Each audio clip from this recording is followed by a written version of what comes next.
अगर हम परिणाम कर्नाटक का देखें और उत्तर प्रदेश का निकाय के चुनाव को देखें, वहाँ जनता ने परिणाम ऐसा दिया है कि भारतीय जनता पार्टी देश से बाहर जाएगी।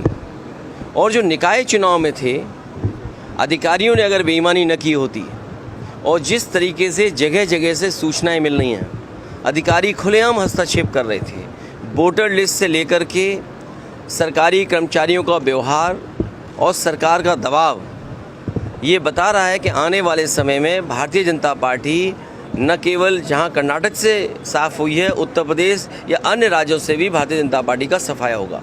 अच्छा, जिस तरह से MIM पार्टी और आम आदमी पार्टी ने मुस्लिम वोटों का ज़्यादा ध्रुवीकरण हुआ उससे, तो समाजवादी पार्टी की आगे 24 को लेकर लड़ाई क्या रहेगी फिर? मैं आपसे कहूँगा कि जिस तरीके से आप पढ़ रहे हो और देख रहे हो और डेटा को एनालाइज कर रहे हो, दोबारा पलट करके देखिए। कई बार भारतीय जनता पार्टी सीधे लड़ती है और कई बार भारतीय जनता पार्टी कुछ दलों को आगे करके लड़ती है। इसलिए आपको इन चीज़ों को सोचना पड़ेगा। राजनीति करने वाले लोग और जो दल हैं पॉलिटिकल, वो जानते हैं कि आने वाले समय में किसके साथ रहने से और किसको हराने से देश का लोकतंत्र बचेगा। और आने वाले समय में जिस तरीके से कर्नाटक में बदलाव हुआ है या उत्तर प्रदेश में आज भी अगर मैं हिसाब किताब वोटों का लगाएं, जितना जन समर्थन लगातार समाजवादी पार्टी का बढ़ा है, अगर हम मेयर के चुनाव का देखें, पिछले चुनाव से तुलना करें तो वोट बढ़ा है और कितना परसेंटेज बढ़ा है आपने देखा है।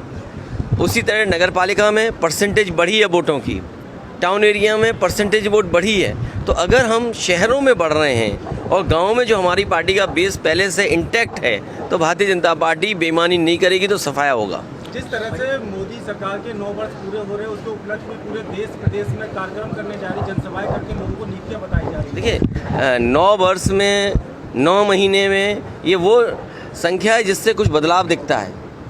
9 महीने एक नया जीवन मिल जाता है। ये 9 वर्ष की उपलब्धि बता रहे हैं। इनसे बताओ कि जो बुनियादी सवाल थे वो वही के वही हैं कि नहीं है। महंगाई चरम सीमा पर है, क्या बेरोजगारी चरम सीमा पर नहीं है? और फिर अधिकारियों का कितना पॉलिटिसाइज करोगे आप? जो पार्टी अपने आप को ये कहती थी कि हम अधिकारियों को पॉलिटिसाइज नहीं करते, अधिकारी बड़ी संख्या में भारतीय जनता पार्टी के कार्यकर्ता बनकर के काम कर रहे हैं।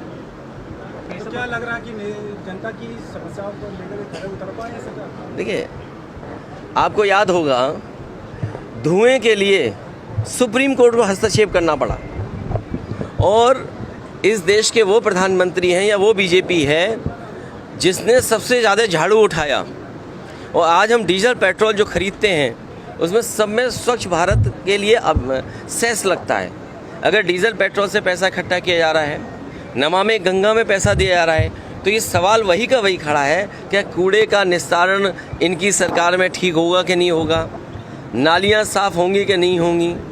तो शहरी समस्या अलग हैं, हमारे किसान की समस्या अलग है। किसान की कोई गेहूँ खरीद नहीं हुई, जैसी की जो महंगाई थी वैसी दिख रही है, जो तकलीफ है वैसी दिख रही है। तो क्या बदला है 9 साल में? तो 24 को लेकर अब क्या तैयारियां पार्टी करने जा रही है? चूंकि राष्ट्रीय लेवल पर सब अब एक होने की तैयारी जो हो रही है, तैयारी ये करनी है कि आपके चैनलों से बचा जाए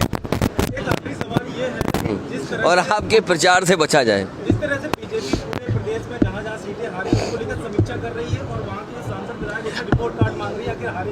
उन्हें समीक्षा इस बात की करनी चाहिए थी कि उन्होंने कितने अधिकारियों से बेईमानी कराई।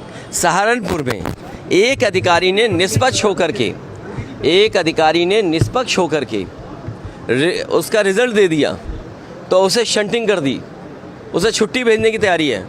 और तमाम अधिकारी ऐसे हैं जो बीजेपी के लिए काम करते रहे, काउंटिंग से लेकर के काउंटिंग के बाहर स्थलों पे। और पत्रकार साथियों, आप सब वो बातें जानते हो, क्या छिपाए आपसे?